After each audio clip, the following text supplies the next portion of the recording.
कहानी। अखिलेश यादव का इस्तीफा प्रस्ताव एक राजनीतिक भूचाल। भारत की राजनीति में कभी भी हलचल मच सकती है और हालिया बयान ने इसे साबित कर दिया है। उत्तर प्रदेश के मुख्यमंत्री और समाजवादी पार्टी के नेता अखिलेश यादव ने संसद में ऐतिहासिक रूप से बड़ा बयान दिया। उन्होंने कहा कि अगर उनकी बात गलत साबित होती है तो वह इस्तीफा दे देंगे। ये बयान पूरी राजनीति में एक भूचाल सा साबित हुआ। क्या सच में वह इस्तीफा देंगे? क्या ये बयान केवल राजनीति का हिस्सा था या कुछ और?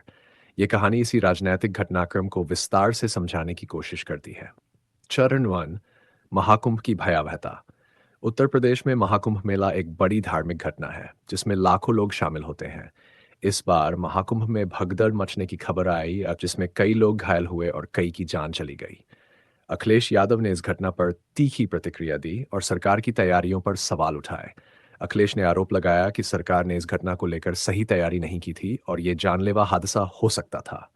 अगर यह हादसा है तो उत्तर प्रदेश सरकार को इसकी पूरी जिम्मेदारी लेनी चाहिए। ये इस करोड़ लोगों का दावा था, लेकिन यह दावा पूरा नहीं हो सका, उन्होंने कहा।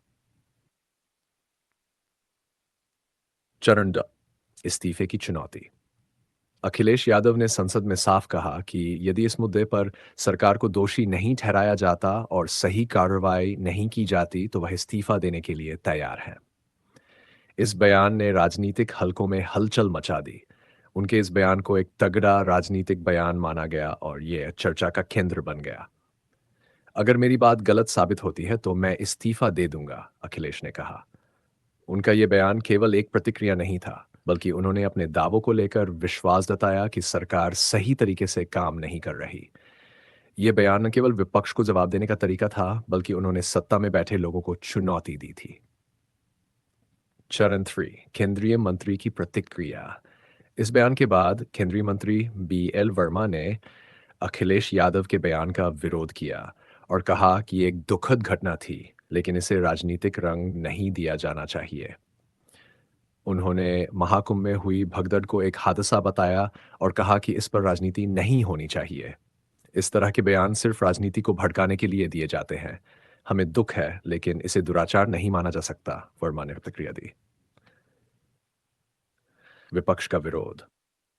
अखिलेश यादव का इस्तीफा प्रस्ताव विपक्षी दलों के लिए एक शानदार मौका बन गया। विपक्ष ने इस मौके का फायदा उठाते हुए सरकार के खिलाफ आंदोलन की योजना बनाई। अखिलेश यादव ने अपनी पार्टी के नेताओं को यह मुद्दा पूरी ताकत से उठाने का निर्देश दिया। समाजवादी पार्टी के कुछ वरिष्ठ नेताओं ने सरकार के खिलाफ मोर्चा खोला और ये बताया कि अगर सरकार को कुछ करना है तो ये महाकुंभ हादसे से जुड़े अधिकारियों के खिलाफ कड़ी कार्रवाई करनी चाहिए। चरण 5। जनता की प्रतिक्रिया। इस बयान के बाद सोशल मीडिया पर जनता की दो अलग-अलग प्रतिक्रियाएं सामने आईं। कुछ लोग अखिलेश यादव के समर्थन में थे और मानते थे कि वह अपनी बात कहने में सही थे, जबकि कुछ ने उन्हें आलोचना की और कहा कि इस प्रकार के बयानों से सिर्फ राजनीति में भ्रम फैलता है।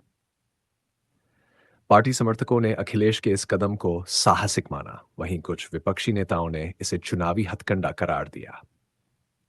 अखिलेश यादव का इस्तीफा देने की धमकी और महाकुंभ हादसे पर उनके बयान ने न केवल भारतीय राजनीति को गरमा दिया है, बल्कि ये भी दिखा दिया है कि राजनीति में कभी भी कोई घटना एक बड़े मोड़ ले सकती है।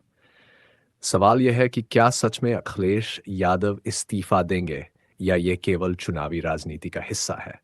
आने वाले दिनों में यह साफ होगा, लेकिन इस बयान ने यह साबित कर दिया कि भारतीय राजनीति में हर दिन एक नया मोड़ देखने को मिल सकता है। यह कहानी अखिलेश यादव के इस्तीफे के प्रस्ताव और उसके बाद की घटनाओं पर आधारित है। क्या आप भी हर दिन ताजगी से भरी, सच्ची और महत्वपूर्ण खबरें चाहते हैं? तो फिर देर किस बात की, सोनू अग्रवाल सफ़र को सब्सक्राइब करें और हर अपडेट को सबसे पहले पाएं। हमारे चैनल पर आपको मिलेंगी हर छोटी-बड़ी खबरें, घटनाएं और विश्लेषण जो सिर्फ और सिर्फ आपके लिए। अब से हर खबर को सही समय पर जानें और अपडेटेड रहें। तो अगर आप सच में अच्छी खबरों के दीवाने हैं, तो सोनू अग्रवाल सफ़र को सब्सक्राइब करना ना भूलें।